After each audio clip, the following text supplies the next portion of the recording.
Hey guys, today I'm filming my Throwback Thursday of my yearly favorites from 2015. If you guys have yet to see one of these Throwback Thursday videos from me before, I'll have my playlist linked down below. And basically I'm going to be re-reviewing the products I featured in a favorites video 2 years back to let you know my current thoughts on those products, whether they are still favorites or whether I have replaced them with something I prefer. My inspiration for this series is Kristen Game. I will have her channel and her playlist linked down below. I will also link down below the original favorites video, and I will list and link all the items that I'm mentioning. And this was a very long video because it was a yearly favorite, so I will try to give you some summed up thoughts. So the first couple products were things that I should have mentioned in my 2014 favorites, so I gave them a quick mention at the beginning. And the first thing was a Colourpop Super Shock Shadow in the shade Get Lucky, which is an ultra metallic finish. This is a beautiful gold shade that is a little bit more of a yellow gold, but it is a little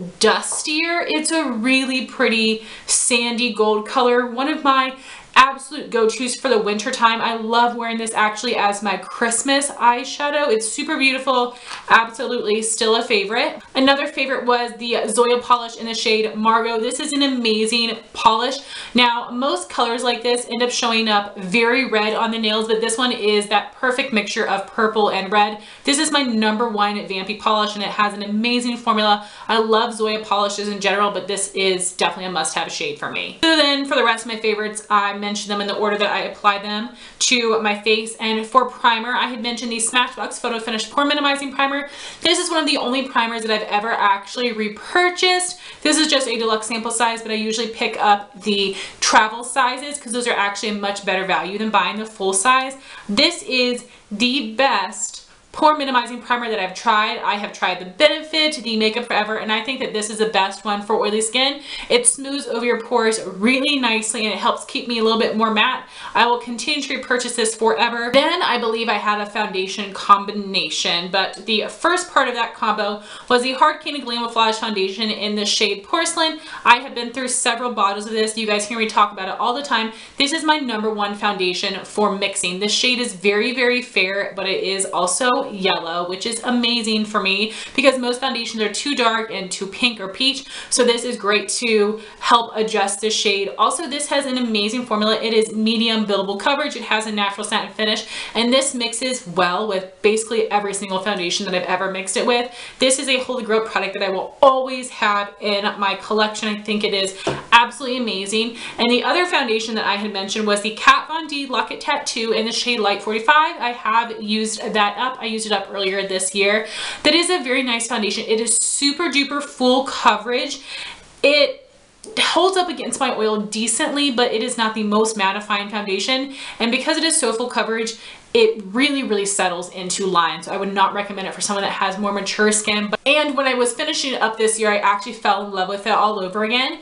And instead of mixing it with this foundation, I instead mixed it with the Hard Candy Glamoflague Mix in Pigment Drops, which helped to lighten the shade. And it is actually a much thinner consistency. So it thins out the consistency of the foundation, but it still gives me that same full coverage, which is absolutely amazing. So this foundation I still think is really good, and it is something that I would like to repurchase and have in my collection again in my correct shade, which I believe is Light 43, which is one of her newer shade additions, which is very fair and yellow tones. Then I had some powder favorites, which I don't have with me. I had a combination of the Wet n Wild mattifying powder and the MAC shaping powder in Emphasize. The Wet n Wild powder, I have been trying to use up all of my backups this year, and I have been able to do so. It's a dupe for the NARS Translucent Crystal Light Reflecting Setting Powder Pressed. I used to love it. I'm not really in love with it anymore. It can look a little odd under the eyes because it is a little bit glowy, and it's okay, but it's not something I repurchase. I go through it very quickly. Even though it's only $5, I go through it in an instant. But the MAC Shaping Powder in Emphasize is amazing. It is an off-white color that has a satin finish, and I would set my under eye with the Wet n Wild, and then I would take a little bit of the MAC, right here on this part of my cheeks to help brighten under my eyes, and it worked really well for that. I wouldn't use that to set because then it would be too caked on because it is a really pigmented powder, and I have used it up. It took me forever, so I totally think it's worth the money, and it is something that I do want to repurchase in the future because it is really, really great at brightening under the eye, so I would still consider that one a favorite. And then I had a face powder, which is the Maybelline Fit Me Matte and Poreless and 100 Translucent. You guys know this is one of my favorite powders. It is very fair with a yellow undertone. It helps give me more coverage and to keep me matte. A holy grail face powder for me, definitely still a favorite. And then I had two MAC blush favorites. MAC is my favorite blush brand, and I really love collecting their different limited edition blushes, and I had mentioned two of them in this yearly favorites. This is Fleet Fast, which is a satin finish, and this is Hipness, which is a frost finish, but it doesn't look frosty or shimmery. It looks like a satin finish on the skin. So this one is a little bit more peachy and coral, and this one is more pink. I love these. They are very pigmented, but they look beautiful on the skin. They blend out very easily. Both of these are still holy grail blushes of mine, and I'm really, really happy to have them in my collection, and I always wear these in the summer. And then we have my brow routine that I was loving, and the first step was the NYX Micro Brow Pencil in the shade Taupe. You guys know I've been through countless pencils of this. The shade Taupe is very light and cool tone, which is great for my hair, and I love the consistency of this because it isn't too waxy or too creamy. I also love how skinny it is because it helps me draw on my brows exactly how I like. That is absolutely still a must-have for me. And then I went over top with the Lorac Take a Brow Kit in the shade Blonde, and in these kits you get two different brow powders and a brow wax. I only use the lightest brow powder. This is more warm tone, and my natural hair color is cool, but the color I dye my hair is more warm, so I would like a more warm brow, and this is warm without pulling red, which can be really hard to do, so I love this. And the combination of a cool tone pencil and a warm tone brow powder makes it this really nice neutral tone, which I love and think is very flattering. I love the formula of this. It is very, very creamy, and I really like to draw the shape of my brows with a pencil, but really fill it in with a powder because I already have a lot of brow hair naturally. This is amazing. I've used up one completely. I've hit major pan on this, and I have one backup. I'm thinking of picking up another of these because it's just so good. So this comes in 4 different shades, and I believe it is being discontinued, but it's been in the sales section on the Lorac website for months and months and months on sale for $9. So I recommend you pick it up. I really do think I might get another one. I used to love Max Omega, which I think is great, but it is very cool tone, and I do prefer this more warm tone. So I highly, highly recommend the formula of this if you're looking for a brow powder. I think it is a great price. And then my last step was using the NYX Tinted Brow Mascara in the shade Blonde, which is a really light, cool tone color. And what I love about this is because it is so light, I feel like it really helps to emphasize each of my brow hairs. And you can see I do draw on my brows very intensely. So if anything can make them look a little more hair-like or a tiny bit more natural, I will love it. And I've tried a bunch of different tinted brow gels, and this one is my favorite. So all 3 of those products are still holy grails to me, and I would continue to use these forever and ever. Next, I had an eye look I was loving using the Maybelline Color Tattoo in Badge the Bronze, which is a beautiful metallic cool tone bronze shade. I did use it up, which is one of the biggest accomplishments of my YouTube career. And I have not repurchased it, but I actually would do that even though it took me forever to use up because it's a beautiful shade. So I was using that on my lid, and then for my crease and transition, I was using the UrwgaJ Naked palette, the shade Naked for transition, and Buck as a crease color. These are okay. I don't love the tones of these, and the formula is just okay. I really do prefer more warm tone eyeshadows overall, and these are more of that neutral undertone. And Urban Decay eyeshadow formula is okay, but it isn't amazing or terrible. I'm just so on Urban Decay shadow, so Naked and Buck are not a favorite anymore, but the Maybelline Badge the Bronze definitely is. And then I had some Makeup Geek eyeshadow favorites. That would be Shimma, Country Girl, Frappe, and Bitten.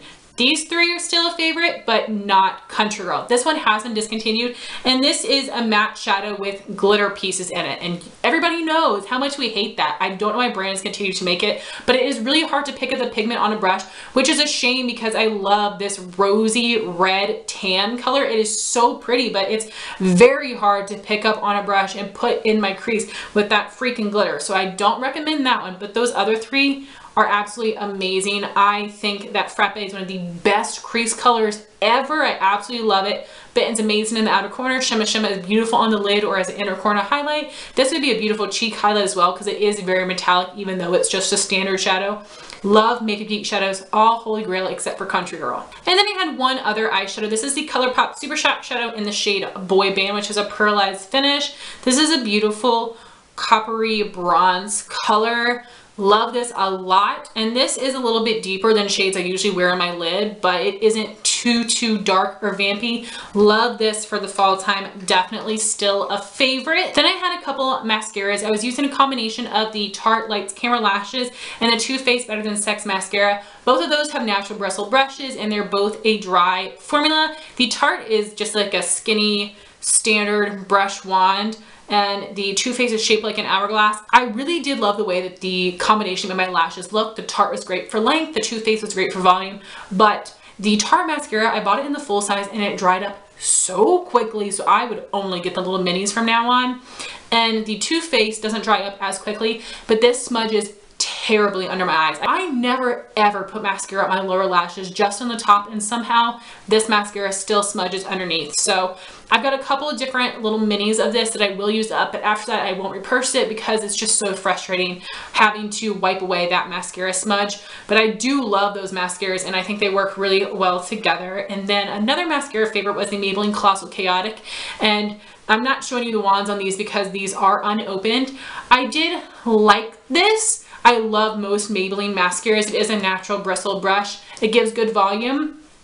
And my friend Amanda sent me this, so I'm excited to try it again, but it isn't something that I would consider a favorite anymore and I wouldn't repurchase. My favorite mascaras are Maybelline Colossal Cat Eyes and the Maybelline Falsies. Those pair really well together for some great length and volume, so I would not repurchase either of these. Actually, I wouldn't repurchase any of those three anymore. I have other mascara favorites, but I think these are still good. Moving on to lips, I had the EOS Smooth Stick in Sweet Mint and the EOS Smooth Sphere in Vanilla Mint. You guys know these are my favorite lip balms. I love having these in my purse or my pocket and these around the house.